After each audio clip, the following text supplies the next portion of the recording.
Have you noticed that when you cease to spend time in the Word and prayer and fellowship with God's people and those kind of things, you notice your mind just you get to naturally start to go south, maybe slow, but you become like the frog in the water of the world, and pretty soon you're thinking like it, and you're like, how did I get here? I've known lots of people, because I've counseled lots of people, who started out well, but who didn't end well. And they could end. I said, you know what? It can change in a moment. It can change. You're not stuck. So I want you to understand that we all experience the gravitational pull of sin over our self-centeredness. It tries to pull us into it all the time.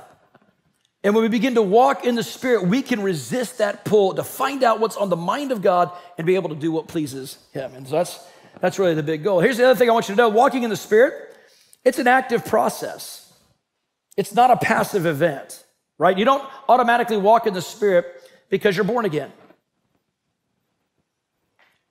Otherwise, why do we sin, right? I mean, if I'm born again and I'm suddenly in the Spirit, people tell me that. I don't need all this Holy Spirit stuff. I'm always in the Spirit. Well, you're in a spirit probably, but you're not always in the Spirit. I can tell you that, because you would never sin if that was the case. And so abiding, learning to stay connected is really important. In fact, let me give you a different analogy. Like, born again would be like if I had a car on a runway. It's a car. It doesn't have wings.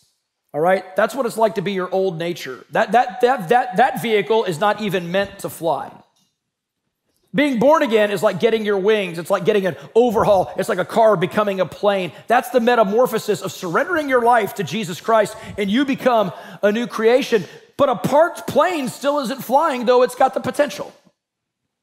And a parked Christian still isn't walking in the Spirit, though they have the potential. You have to make a choice. It's a very intentional choice to want to walk in the Spirit, to walk in the Spirit. It won't happen by accident. You need a present interaction with the Holy Spirit now to conquer sin in the present in your life now. And when you stop interacting with the Holy Spirit in the present now, sinfulness and all manner of sinful desire is not far behind. Does that make sense?